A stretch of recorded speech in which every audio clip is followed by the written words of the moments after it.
ഞങ്ങളും ക്രൂശിക്കപ്പെട്ട ക്രിസ്തുവിനെ പ്രസംഗിക്കുന്നു. ദൈവ തിരുനാമത്തിൻ്റെ മഹത്വം ഉണ്ടാകട്ടെ. ദൈവത്തിന് സ്തോത്രം.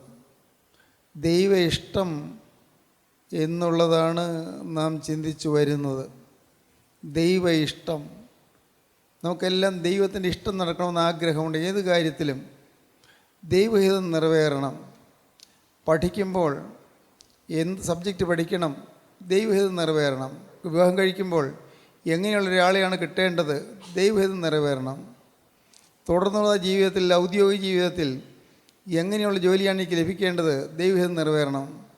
നമുക്ക് ദൈവത്തിൻ്റെ ഹിതം നിറവേറണം എന്നുള്ളത് നമ്മുടെ ആഗ്രഹമാണ്. ദൈവത്തിൻ്റെ ഇഷ്ടം നടക്കണം. ഞാനൊരു വീട് പണിയാൻ ശ്രമിക്കുന്നു, ദൈവ ഇഷ്ടം നടക്കണം. ദൈവത്തിന് സ്തോത്രം. ഞാനൊരു ജോലിക്ക് വേണ്ടി അപേക്ഷിക്കുന്നു, ദൈവ ഇഷ്ടം നടക്കണം. നമുക്കെപ്പോഴും ദൈവഹിതം നിറവേറണമെന്നതായി ആഗ്രഹമുണ്ട്. ദൈവത്തിൻ്റെ ഹിതം. ദൈവത്തിന് സ്തോത്രം. ദൈവത്തിൻ്റെ ഹിതം നിറവേറണമെങ്കിൽ നാം പോകേണ്ടതായ ചില വഴികളുണ്ട്. ഒന്നാമത്തെ കാര്യം, ദൈവത്തിൻ്റെ ഇഷ്ടമോ നിങ്ങളുടെ ശുദ്ധീകരണം തന്നെ. നാം വിശുദ്ധരായി തീരണമെന്നുള്ളതാണ് ദൈവത്തിൻ്റെ ഇഷ്ടം. ദൈവത്തിൻ്റെ ഇഷ്ടമോ നിങ്ങളുടെ ശുദ്ധീകരണം തന്നെ. ശുദ്ധീകരണം പ്രാപിക്കണമെങ്കിൽ അതിനും വേണം ചില വഴികൾ. ചില യാതനകൾ കൂടി കടന്നു പോകേണ്ടി വരും. ചില ദുരിതങ്ങൾ കൂടി കടന്നു പോകേണ്ടി വരും. താങ്ങാൻ വയ്യാത്ത പ്രതിസന്ധികളെ നേരിടേണ്ടി വരും. വിശുദ്ധന്മാരെല്ലാവരും, ശുദ്ധീകരണം പ്രാപിച്ച വിശുദ്ധന്മാരെല്ലാവരും അവർ തീയിൽ കൂടി ശോധന കഴിക്കപ്പെട്ടവരാണ്, ദുരിതം അനുഭവിച്ചവരാണ്, യാതനയേറ്റവരാണ്, പീഡയേറ്റവരാണ്, കഷ്ടത സഹിച്ചവരാണ്. കഷ്ടതയിൽ പരിഭവിക്കാതെ, കഷ്ടതയിൽ മനം പതറാതെ, ജീവിതത്തിലെ ദുരിതങ്ങളിൽ ആകുലമനസ്കരായി തീരാതെ, എല്ലാറ്റിനെയും എല്ലാ ദുരിതങ്ങളെയും സ്നേഹത്തിലും വിശ്വാസത്തിലും അഭിമുഖീകരിക്കാൻ സാധിച്ചവരാണ് വിശുദ്ധന്മാരായ പിതാക്കന്മാർ, വിശുദ്ധന്മാരെല്ലാവരും. അങ്ങനെയാണ് നാം ഏലിയാവിനെക്കുറിച്ച് പഠിച്ചത്. ഏലിയ പ്രവാചകൻ വിശുദ്ധീകരണം അനുഭവിക്കാൻ ചില പടവുകൾ കടക്കേണ്ടി വന്നു. ദൈവത്തിന് വേണ്ടി വീര്യം പ്രവർത്തിക്കാൻ ഏലിയ പ്രവാചകൻ ചില പ്രതിസന്ധികൾ നേരിടേണ്ടി വന്നു.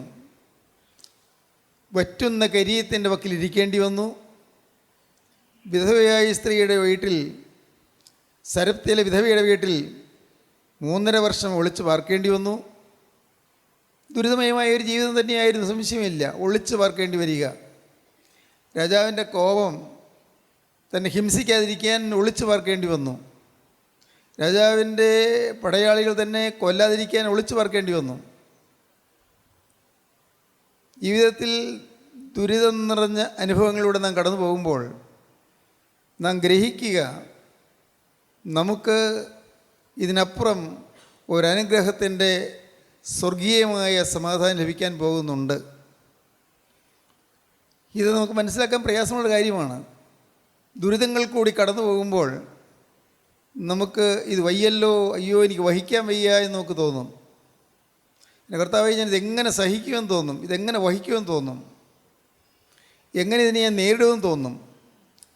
ഒരിക്കലും ചിന്തിക്കാത്ത കാര്യങ്ങൾ, അപമാന വിഷയങ്ങൾ വരുമ്പോൾ, അപവാദങ്ങൾ പെരുകുമ്പോൾ, എതിരാളികൾ പെരുകുമ്പോൾ, എതിർപ്പുകൾ വർദ്ധിക്കുമ്പോൾ, അങ്ങനെയെല്ലാം ഇതിൻ്റെ എല്ലാം അപ്പുറത്ത് അനുഗ്രഹത്തിൻ്റെ ഒരു സ്വർഗീയ ശാന്തി ഉണ്ട് എന്ന് നാം അറിയണം. അനുഗ്രഹത്തിൻ്റെ സ്വർഗീയമായൊരു അനുഭവം ലഭിക്കാൻ പോകുന്നു. ദൈവത്തിന് സ്തോത്രം. നാം പിന്നീട് ചിന്തിച്ച യൗസേപ്പിനെ കുറിച്ചാണ്. അതിന് ഉപോത്ബലകമായി നാം വായിച്ചത് സങ്കീർത്തനം 105 സങ്കീർത്തനം 17 വാക്യം വായിക്കാം. അവർക്ക് മുമ്പായി അവൻ ഒരാളെ അയച്ചു, യോസേഫിനെ അവർ ദാസനായി വിറ്റുവല്ലോ. യോസേഫിൻ്റെ കാര്യമാണ് പറയുന്നത്. അബ്രഹാമിനവനായ, ഇസാഖിനവനായ, യാക്കോബിനവനായ യൗസേഫ്. യൗസേഫിൻ്റെ കാര്യമാണ് പറയുന്നത്. യൗസേഫിനെ അവർ ദാസനായി വിറ്റുവല്ലോ. യഹോവയുടെ വചനം നിവൃത്തിയാകുകയും അവന്റെ അരുളപ്പാടിനാൽ അവന് ശോധന വരികയും ചെയ്യുവോളം അവർ അവന്റെ കാലുകളെ വിലങ്ങുകൊണ്ട് ബന്ധിക്കുകയും അവൻ ഇരുമ്പ് ചങ്ങലയിൽ കുടുങ്ങുകയും ചെയ്തു. യോസേഫ് അടിമത്തത്തിൽ കുടുങ്ങി ഇരുമ്പ് ചങ്ങലിൽ കുടുങ്ങുകയും ചെയ്തു. ദൈവത്തിൻ്റെ അരുളപ്പാട് നിവൃത്തിയാകുവാൻ, ദൈവത്തിൻ്റെ അനുഗ്രഹത്തിൻ്റെ അരുളപ്പാടുകൾ അനുഭവിക്കാൻ യൗസേപ്പിന് കുറേയേറെ കടമ്പകൾ കടക്കേണ്ടിയിരുന്നു, കുറേയേറെ ദുരിതങ്ങൾ വഹിക്കേണ്ടിയിരുന്നു. ദൈവത്തിന് സ്തോത്രം. മിസ്രയീം ദേശത്തിൻ്റെ അധിപതിയായി വാഴുവാൻ, അന്നത്തെ പുരാതന കാലത്തെ സംസ്കാര കേന്ദ്രമായിരുന്ന ഈജിപ്തിലെ അധികാരിയായി വാഴുവാൻ, ഈജിപ്തിൻ്റെ പ്രധാനമന്ത്രിയായി വാഴുവാൻ പോകുന്ന മനോഹരമായ ഒരു പദവിയിലേക്ക് യൗസേപ്പിനെ കർത്താവ് ഉയർത്താൻ തുടങ്ങുകയായിരുന്നു. അതിനു മുൻപ് യൗസേപ്പ് ചില ശോധനകൾ നേരിടേണ്ടി വന്നു. ചില താങ്ങാൻ വയ്യാത്ത ദുരിതങ്ങൾ നേരിടേണ്ടി വന്നു, സഹിക്കാൻ വയ്യാത്ത പ്രശ്നങ്ങൾ നേരിടേണ്ടി വന്നു. ദൈവത്തിന് സ്തോത്രം. പത്രോസ് എഴുതിയ ലേഖനത്തിൽ അപ്പോസ്തലനായ പത്രോസ് പറയും, നിങ്ങൾക്ക് പരീക്ഷയ്ക്കായി സംഭവിച്ചിരിക്കുന്ന അഗ്നിശോധനയെങ്കിൽ ഒരു അപൂർവ കാര്യം വന്നുകൂടി എന്ന് വെച്ച് അതിശയിച്ചു പോകരുത്. പരീക്ഷയ്ക്കായി സംഭവിച്ചിരിക്കുന്ന അഗ്നിശോധനയെങ്കിൽ ഒരു അപൂർവ കാര്യം വന്നുകൂടി എന്ന് വെച്ച് അതിശയിച്ചു പോകരുത്. വെച്ചാൽ നിങ്ങൾക്ക് ഒരിക്കൽ സംഭവിച്ചില്ലാത്ത ഒരു കാര്യം നിങ്ങൾക്ക് സംഭവിച്ചു എന്ന് വന്നാൽ നിങ്ങൾ അതിശയിച്ചു പോകരുത്. പ്രിയമുള്ളവരെ, നിങ്ങൾക്ക് പരീക്ഷയ്ക്കായി സംഭവിച്ചിരിക്കുന്ന അഗ്നിശോധനയെങ്കിൽ ഒരു അപൂർവ കാര്യം നിങ്ങൾക്ക് വന്നുകൂടി എന്ന് വെച്ച് അതിശയിച്ചു പോകരുത്. ഇതുവരെയും ഒരിക്കലും കണ്ടിട്ടില്ലാത്തൊരു കാര്യം നിങ്ങൾക്ക് വന്നുകൂടി എന്ന് വെച്ച് നിങ്ങൾ അതിശയിച്ചു പോകരുത്.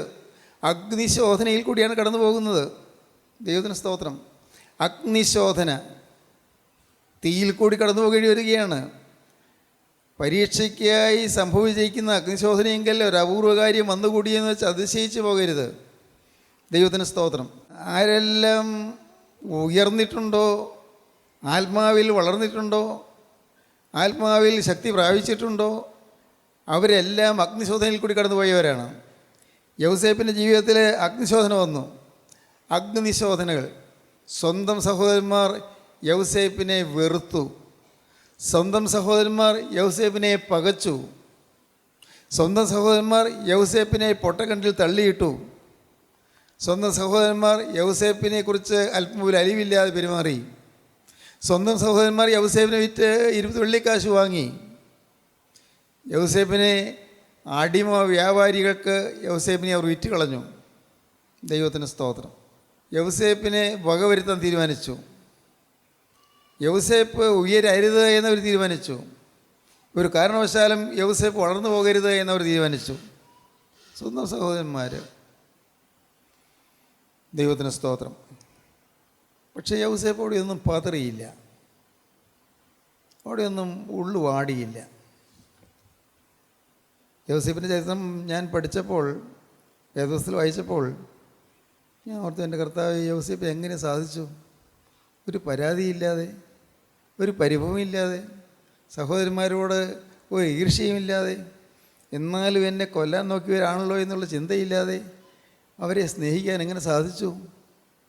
ദൈവത്തിന് സ്തോത്രം. ഞാൻ ചെറുതായി, ആ വചനത്തിന് മുമ്പിൽ ഞാൻ എളുപ്പപ്പെട്ടു. ആ വചനം വായിച്ച് ഞാൻ ചെറുതായി. കർത്താവേ, ഞാൻ ഒന്നും ആയില്ല, ആത്മീയമായി ഞാൻ ഒന്നും ആയില്ല. എങ്ങനെ പകയ്ക്കാതിരിക്കും, എങ്ങനെ വെറുക്കാതിരിക്കും? ആ സഹോദരന്മാരെ എങ്ങനെ വെറുക്കാതിരിക്കും?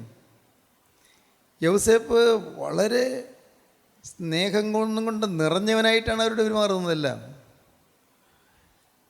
വർഷങ്ങൾ ഏതാണ്ട് 27 വർഷം കഴിഞ്ഞു യൗസേപ്പ് പിന്നെ അവരെ കാണുമ്പോൾ. അതിനിടയ്ക്ക് എന്തെല്ലാം സംഭവിച്ചു? യൗസേപ്പ് അതിനിടയ്ക്ക് 17-ാമത് വയസ്സിൽ വീട് വിട്ടു പോയ യൗസേപ്പ്, അടിമപ്പണി ചെയ്ത് അടിമ വ്യാപാരികളുടെ കൂട്ടത്തിൽപ്പെട്ട യൗസേപ്പ്, ഈജിപ്തിലെ ഫറോ രാജാവിൻ്റെ അകമ്പടി നായകനായ പൊത്തിഫറിൻ്റെ ഭവനത്തിൽ അടിമയായ യൗസേപ്പ്, അടിമയായി ജീവിച്ച കാലത്ത് എന്തെല്ലാമൊക്കെയാണ് സംഭവിച്ചത് നമുക്കറിയാമല്ലോ. അവിടെയെല്ലാം ഈ ദുരിതപൂരിതമായ ജീവിതത്തിൽ യൗസേപ്പിന് ഒരു ചിന്തയുണ്ടായിരുന്നു. എന്നെ കാണുന്ന ഒരു ദൈവമുണ്ട്, എന്നെ അറിയുന്ന ഒരു ദൈവമുണ്ട്, എന്നെ സ്നേഹിക്കുന്നൊരു ദൈവമുണ്ട്, എൻ്റെ ഭാവി കരുതുന്നൊരു ദൈവമുണ്ട്. എൻ്റെ കാര്യമല്ല അന്വേഷിക്കാൻ എനിക്കൊരു അപ്പനുണ്ട്. സ്തോത്രം. എൻ്റെ ബഹുമാന്യ സഹോദരങ്ങളെ, ഞാൻ നിങ്ങളോട് വളരെ എളിമയോടെ പറയട്ടെ, നമുക്കൊരപ്പനുണ്ട്, നമുക്കൊരു നാഥനുണ്ട്, നമുക്കൊരു കർത്താവുണ്ട്, നമുക്കൊരു രക്ഷകർത്താവുണ്ട്. നാം ആരും അനാഥരല്ല. സ്തോത്രം. എനിക്ക് ആരുമില്ലെന്ന് നിങ്ങൾക്കാർക്കും തോന്നരുത്. എന്നെ സ്നേഹിക്കാൻ ആരുമില്ലെന്ന് നിങ്ങൾക്ക് തോന്നരുത്, ഒരു കാലം തോന്നരുത്. എനിക്ക് ഒരു സഹായം ചെയ്യാൻ ആരുമില്ലെന്ന് തോന്നരുത്. ഇന്ന് ഇവിടെ നമുക്കാരും സഹായമില്ലെന്ന് തോന്നുമ്പോഴും നമ്മെ സഹായിപ്പാൻ കരം നീട്ടി നിൽക്കുന്ന ക്രിസ്തു ഉണ്ട്. നിങ്ങൾ വിശ്വസിക്കൂ. ദൈവത്തിന് സ്തോത്രം. സഹായിപ്പാൻ കരം നീട്ടി നിൽക്കുന്ന ജീവനുള്ള ക്രിസ്തുവിൻ്റെ അരികത്ത് വരുന്നുണ്ട്. നിങ്ങൾ വിശ്വസിക്കൂ. ഓരോരുത്തരെയും കാണും ദൈവം. നമ്മുടെ തലമുടി നാര് പോലെ എണ്ണിയിരിക്കും ദൈവം.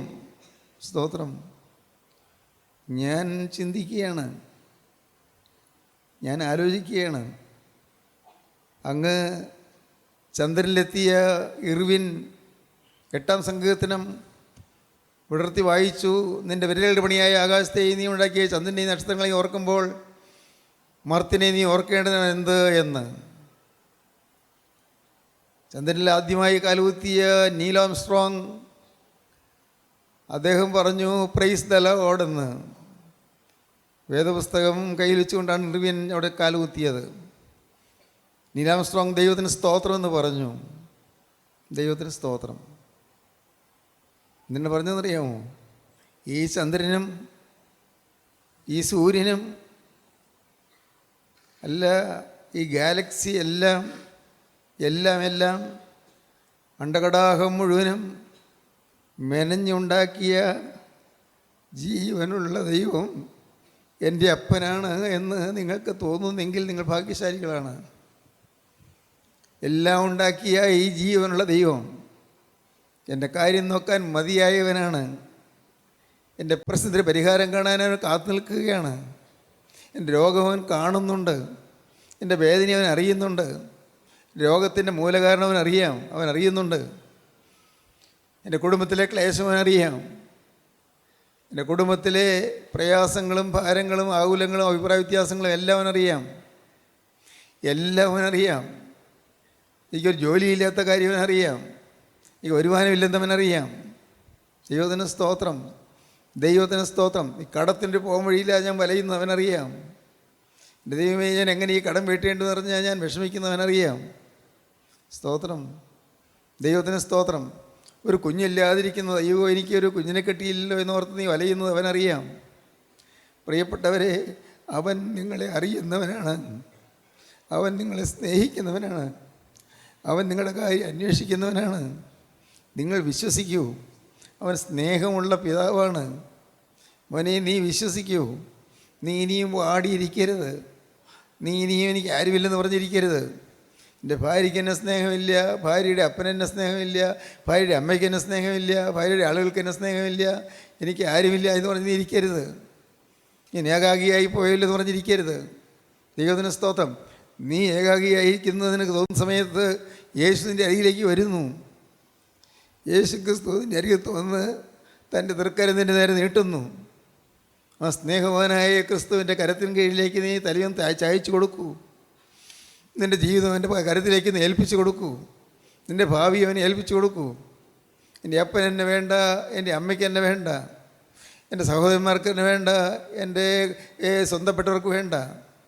എന്നാൽ എന്നെ വേണമെന്ന് നിർബന്ധമുള്ള ഒരാളുണ്ട്. സ്തോത്രം. എന്നെ ആർക്കും വേണ്ട എന്ന് ഞാൻ വിചാരിക്കുമ്പോൾ എന്നെ വേണമെന്ന് നിർബന്ധമുള്ള ഒരാളുണ്ട്. ആരാണത്? കർത്താവായ യേശു ക്രിസ്തു. ദൈവത്തിന് സ്തോത്രം. അവൻ എന്നെ സ്നേഹിക്കുന്നു. അവൻ എന്നെ രൂപാന്തരപ്പെടുത്താൻ ശ്രമിക്കുന്നു. ഈ ദുരിതം പിടിച്ച ജീവിതത്തിൽ വലയുമ്പോൾ അവൻ ചെയ്തു തരുന്നത് എൻ്റെ ശുദ്ധീകരണമാണ്. എന്നെ അവൻ തീയിൽ ഊതിക്കഴിക്കുകയാണ്. ഊതിക്കഴിച്ച് എന്നെ രൂപാന്തരപ്പെടുത്തുകയാണ്. ഞാൻ നിങ്ങളോട് പറഞ്ഞിട്ടുണ്ടെന്ന് എനിക്ക് തോന്നുന്നു. പണ്ട് കണ്ണുനീർത്തുള്ളി എന്ന് പറയുന്ന കവിതയിൽ നാലപ്പാട്ട് നാരായണമേനോൻ എഴുതി, ഉരുക്കിടുന്നു മിഴിനീരിലിട്ട് മുക്കുന്നു മുറ്റും ഭുവനൈക ശില്പി, മനുഷ്യഹൃത്താം കനകത്തെ ഏതോ പണിത്തരത്തിന് ഉപയുക്തമാക്കാൻ ഉരുക്കിടുന്നു മെഴുനീരിലിട്ട് മുക്കുന്നു മുറ്റും ഭുവനൈക ശില്പി.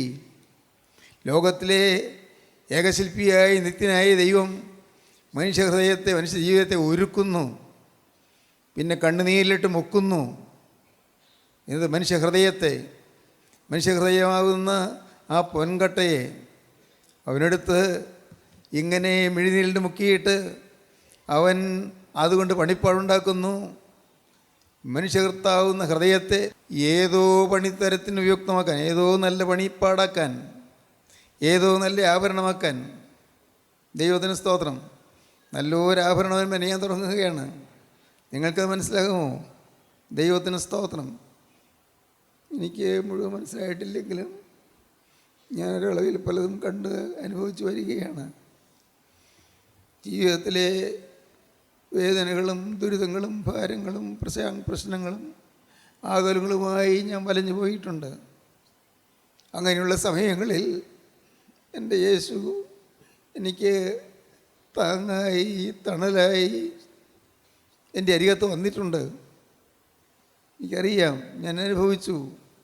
ഈ നല്ലവനായ യേശുവിനെ ഞാൻ അനുഭവിച്ചു. ഞാൻ ഇടയ്ക്ക് അവനോട് പറയും, രഹസ്യമായി പറയും, കർത്താവേ, എനിക്ക് വേറൊരാഗ്രഹമില്ല, വേറൊരു താല്പര്യമില്ല. ഒന്നേ ഒന്ന് മാത്രം, നിൻ്റെ വിശുദ്ധനും വിശ്വസ്തനുമായി ജീവിച്ച് എൻ്റെ കാലം തികച്ച് നിൻ്റെ സന്നിധിയിലേക്ക് നീ വിളിക്കുമ്പോൾ പറന്നു വരണം, മതി. വേറൊന്നും വേണ്ട. നിങ്ങൾ കേട്ടോ, നിൻ്റെ വിശുദ്ധനും വിശ്വസ്തനുമായി ജീവിച്ച് എൻ്റെ കാലം തികച്ച് നീ വിളിക്കുമ്പോൾ നിൻ്റെ സന്നിധിയിലേക്ക് പറന്നു വരണം. സ്തോത്രം. ഇതാണ് എൻ്റെ കർത്താവിനോട് ഞാൻ എളിമയോടെ പറയുന്ന അപേക്ഷ. സ്തോത്രം. സഹോദരീ സഹോദരന്മാരെ, ഇന്ന് നിങ്ങളിത് കേട്ടുകൊണ്ടിരിക്കുമ്പോൾ നിങ്ങൾ ദൈവത്തോട് പറയണം, കർത്താവേ, എന്നെ നീ ഒരുക്കണമേ, എന്നെ നീ രൂപാന്തരപ്പെടുത്തണമേ, എന്നെ നീ ശുദ്ധീകരിച്ചെടുക്കണമേ. യൗസേപ്പിൻ്റെ ജീവിതത്തിലൊന്നതായി ദുരിതങ്ങളും യാതനകളും കഷ്ടപ്പാടുകളും പീഡകളും എല്ലാം യൗസേപ്പ് ഏറ്റിട്ട് യൗസേപ്പ് തളരാതെ നിന്നതുപോലെ എല്ലാ ദുരിതങ്ങളും വരുമ്പോഴും തളരാതെ നിൽക്കാനുള്ള കൃപ എനിക്ക് തന്നാൽ മതി. സ്തോത്രം. വേറൊന്നും എനിക്ക് വേണ്ട, എനിക്ക് നിൻ്റെ കൃപ മതി. സ്തോത്രം. ദൈവത്തിൻ്റെ വലിയ നാമമഹത്വം. കൃപ മാത്രം മതി, വേറൊന്നും വേണ്ട. ദൈവമേ, നിൻ്റെ സാന്നിധ്യം മതി, വേറൊന്നും വേണ്ട എനിക്ക്. നിൻ്റെ കൃപ മതി, വേറൊന്നും വേണ്ട എനിക്ക്. കർത്താവേ, നിൻ്റെ സാന്നിധ്യം തന്നാൽ മതി. കർത്താവേ, എൻ്റെ ഉള്ളു വാടാൻ തുടങ്ങുമ്പോൾ, കർത്താവേ, എൻ്റെ ഹൃദയം പിടയുമ്പോൾ, എൻ്റെ മനസ്സ് വിഷമിക്കുമ്പോൾ, വേദനിച്ച് മനസ്സ് ഉരുകുമ്പോൾ, കർത്താവേ, നീ എൻ്റെ അരികത്ത് വന്ന് തണലായി നിന്നാൽ മാത്രം മതി. ദൈവത്തിൻ്റെ വലിയ നാമം മഹത്വപ്പെടട്ടെ. നിങ്ങളെ കർത്താവ് രൂപാന്തരപ്പെടുത്തിക്കൊണ്ടിരിക്കുകയാണ്. ദൈവത്തിന് സ്തോത്രം. കഠിനമായ ശോധനയിൽ കൂടി നിങ്ങളെ രൂപാന്തരപ്പെടുത്തിക്കൊണ്ടിരിക്കുകയാണ്. നിങ്ങളെ അവൻ പരുവപ്പെടുത്തിക്കൊണ്ടിരിക്കുകയാണ്. നിങ്ങളെ കൊത്തി മനോഹരമായൊരു ആഭരണമാക്കി തീർത്തുകൊണ്ടിരിക്കുകയാണ്. കൊത്തി പണിതുകൊണ്ടിരിക്കുകയാണ് മനോഹരമായൊരു ആഭരണം. എന്തിന്? രാജാധിരാജനായ ക്രിസ്തുവിൻ്റെ തിരുമാറിലണിയാനുള്ള അവൻ്റെ കണ്ഠാഭരണമാക്കി അവൻ നിങ്ങളെ തീർക്കാൻ തുടങ്ങിക്കൊണ്ടിരിക്കുകയാണ്. ക്രിസ്തുവിൻ്റെ ആ അതിമനോഹരമായ കണ്ഠാഭരണമായി തീരാൻ മകനെ നിനക്ക് താല്പര്യമുണ്ടോ? മകളെ നിനക്ക് ആഗ്രഹമുണ്ടോ? എങ്കിൽ ദുരിതങ്ങൾ വരുമ്പോൾ നീ ഭാരപ്പെടരുത്, പ്രശ്നങ്ങൾ വരുമ്പോൾ നീ പരിഭവിക്കരുത്, എല്ലാവരും എതിരാകുമ്പോൾ നീ വാടിപ്പോകരുത്. ദൈവത്തിന് സ്തോത്രം. വീട്ടിലാരും അനുകൂലമല്ലാതെ വരുമ്പോൾ നീ വിഷമിച്ചു പോകരുത്. ആർക്കും എന്നോട് സ്നേഹമില്ല നിനക്ക് തോന്നരുത്. നിന്നെ സ്നേഹിക്കുന്ന ഒരാളുണ്ട്. ഞാൻ ആവർത്തിച്ച് പറയട്ടെ, നിന്നെ സ്നേഹിക്കുന്ന ഒരാളുണ്ട്. അത് ഗോകുൽത്തായിൽ ക്രൂശിൽ മരിച്ച കർത്താവായ യേശു ക്രിസ്തുവാണ്. ഗോകുൽത്തായിലെ കുരിശിൽ അവൻ 3 ആണികൾ തൂങ്ങി. അവൻ ആരോരും ഇല്ലാത്തതിനെ പോലെ കുരിശിന്മേൽ കിടന്നു. കൂട്ടുകാരുണ്ടായിരുന്നു. ആ ശിഷ്യന്മാരെല്ലാം ഓടിപ്പോയി. അവന് സ്ലിഹ മാത്രമുണ്ട് താഴെ. അനേകർ അവന് സൗഖ്യം കിട്ടിയവരുണ്ടായിരുന്നു. ദൈവത്തിന് സ്തോത്രം. കാഴ്ചയില്ലാത്തവരുണ്ടായിരുന്നു. കണ്ണുകാഴ്ച കിട്ടി. ഭർത്തിമായി കണ്ണുകാഴ്ച കിട്ടി. ബേത്സേദയിലേക്ക് ഒരു കണ്ണുകാഴ്ച കിട്ടി. ദൈവത്തിന് സ്തോത്രം. യായിറോസിൻ്റെ മകൾ അവൾ ഉയർത്തെഴുന്നേറ്റു. 12 കൊല്ലം രക്തവാർച്ച ഉണ്ടായിരുന്ന സ്ത്രീ അവൻ്റെ തിരുവസ്ത്രത്തിന് തൊങ്ങൽ തൊട്ടപ്പോഴേക്കും രക്തവാർച്ച മാറി. ഭൂതബാധയുള്ള മനുഷ്യൻ്റെ ഭൂതബാധ മാറി. ഇവരാരെയും കാണുന്നില്ലല്ലോ കുരിശിൻ്റെ ചുവട്ടിൽ. ഈ ഭാഗ്യാനുഭവം ലഭിച്ചവരാരെയും കുരിശിൻ്റെ ചുവട്ടിൽ കാണുന്നില്ലല്ലോ. എല്ലാവരും മാറി, ആരുമില്ല. കർത്താവ് പകച്ചു നോക്കി, എന്നാൽ ആരെയും കണ്ടില്ല. സഹോദരിപ്പൻ ആരെങ്കിലും ഉണ്ടോ എന്ന് നോക്കി, ആരുമില്ല. എന്നിട്ടും കർത്താവ് ഭാരപ്പെട്ടില്ല, നിരാശപ്പെട്ടില്ല. ദൈവത്തിന് സ്തോത്രം. കർത്താവിനൊരു പിടുത്തമുണ്ടായിരുന്നു. നിത്യനായ പിതാവിങ്കിലേക്ക് ഒരു പിടുത്തമുണ്ടായിരുന്നു. അവിടെ പിടിച്ചിരുന്നു. എന്നാൽ കോരിട്ട് വന്നപ്പോൾ 12 മണി മുതൽ 3 മണി വരെയുള്ളതായ 6 മണി നേരം മുതൽ 9 മണി നേരം വരെയുള്ളതായ കൂരിരുട്ടിൽ അപ്പോഴുണ്ട് കർത്താവ് അലറിക്കരഞ്ഞു, ദൈവമേ, എൻ്റെ ദൈവമേ, നീ എന്നെ കൈവിട്ടതെന്ത്? ദൈവം പോലും കൈവിട്ടെന്ന് തോന്നുന്ന ഒരവസരം വന്നു. ദൈവത്തിന് സ്തോത്രം. ദൈവത്തിൻ്റെ വലിയ നാമം മഹത്വപ്പെടട്ടെ. എന്നാൽ ദൈവത്തിന് സ്തോത്രം. താഴോട്ട് നോക്കി വേദനിച്ച് പൊളഞ്ഞു നിൽക്കുന്ന ശിഷ്യനെ കണ്ടു. താഴോട്ട് നോക്കി ഏങ്ങലടിച്ച് കരയുന്ന അമ്മയെ കണ്ടു. താഴോട്ട് നോക്കി പാവപ്പെട്ട കുറേ സിയമ്പത്തിനുമാരിന്ന് കിടന്ന് കരയുന്നു. ഒരു ബോധം കെട്ട് കുരിശിൻ്റെ ചുവട്ടിൽ കിടക്കുന്നു. ദൈവത്തിന് സ്തോത്രം. കർത്താവ് വശത്തിലേക്ക് നോക്കി. ഒരു വശത്ത് നിന്ദിക്കുന്ന ഒരു കള്ളനെ കണ്ടു, അവനും ക്രൂശിക്കപ്പെടുകയാണ്. വേറൊരു വശത്ത് അനുദപിക്കുന്ന കള്ളനെ കണ്ടു, അവൻ മാനസാന്തരം കിട്ടി, അവനോട് സംസാരിച്ചു, അവന് സ്വർഗരാജ്യം കൊടുത്തു, അവൻ രക്ഷ കൊടുത്തു. ദൈവത്തിന് സ്തോത്രം. ദൈവത്തിന് സ്തോത്രം. കർത്താവ് ക്രൂശിന്മേൽ കിടന്ന് പിടയുമ്പോൾ എല്ലാം വഹിച്ചു, എല്ലാം സഹിച്ചു. എന്തിന്? തൻ്റെ മുമ്പിൽ വെച്ചിരുന്ന സന്തോഷം അവൻ ഓർത്തു.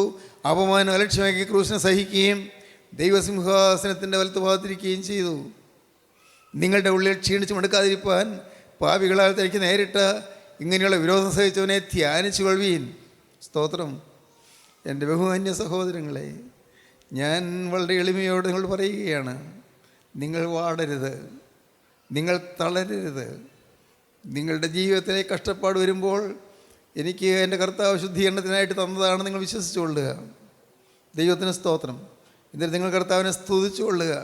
കർത്താവെ, ഈ രോഗം എനിക്ക് തന്നതിനായി നിനക്ക് സ്തുതി. ഈ ആപത്ത് എൻ്റെ കുടുംബത്തിൽ വന്നതിനായി നിനക്ക് സ്തുതി. ഈ പ്രശ്നം എൻ്റെ ജീവിതത്തിൽ വന്നതിനായി നിനക്ക് സ്തുതി. ഈ പെരിയ കടം വന്ന് ഏറിയതിനായി നിനക്ക് സ്തുതി. കർത്താവെ, എല്ലാവരും എതിരായതിനായി നിനക്ക് സ്തുതി. യേശുവേ, എനിക്ക് അനേകം പ്രതിസന്ധികൾ വന്നതിനായി നിനക്ക് സ്തുതി. കർത്താവെ, എനിക്ക് മുന്നോട്ട് പോകാൻ വഴിയില്ലാതെ വഴി അടഞ്ഞതിനായി നിനക്ക് സ്തുതി. സ്തുതിക്കുക, സ്തുതിക്കുക, സ്തുതിക്കുക. സ്തുതിയിൽ കയറുക, സ്തുതി ബലികൾ അണച്ചേറിടുവീൻ. കർത്തൃപ്രകാരെ നിർമ്മലമായ കാഴ്ചയുമായി കർത്താവിൻ്റെ പ്രാകാരങ്ങളിൽ സ്തുതി, സ്തുതി, സ്തുതികൾ മുന്നേറുക. സ്തുതി ബലികൾ അണച്ചേറിടുവീൻ. കർത്തൃപ്രകാരെ ദൈവത്തിന് നിർമ്മല കാഴ്ചയുമായി. സ്തോത്രം. ദൈവത്തിന് സ്തോത്രം. കർത്തനെ സ്തുതി മദ്ബഹ മുൻപിൽ. ഹാലേലുയ്യ, ഹാലേലുയ്യ, ഹാലേലുയ്യ. കാരുണ്യവാനേ മഹാപരിശുദ്ധനായ ഞങ്ങളുടെ സ്വർഗീയ പിതാവേ, അനുഗ്രഹീത സമയത്തുങ്ങൾക്കായി ഞങ്ങളിതിനെ സ്തുതിക്കുന്നു, ഞങ്ങളിതിനെ സ്തോത്രം ചെയ്യുന്നു. കർത്താവേ, ഞങ്ങളുടെ ജീവിതത്തിലിടുന്നതായ പ്രതിസന്ധികളും പ്രശ്നങ്ങളും പരിഹാരം കാണാൻ ഞങ്ങൾ വിഷമിക്കുന്നതായ അനേകം കൊടിയ യാതനകളും എല്ലാം ഞങ്ങളുടെ നന്മയ്ക്കായിട്ട് തീരുമെന്നും അവിടുത്തെ സന്നിധിയിൽ വിശുദ്ധരും നിഷ്കളങ്കരമായി ഞങ്ങൾ നിൽക്കുന്നതിന് വേണ്ടി അത് ഉപയോഗിക്കുമെന്നും ഞങ്ങൾക്ക് മനസ്സിലാക്കി തരുന്നതിനായി സ്തോത്രം. എല്ലാവരെയും വാഴ്ത്തണമേ, എല്ലാവരെയും അനുഗ്രഹിക്കണമേ.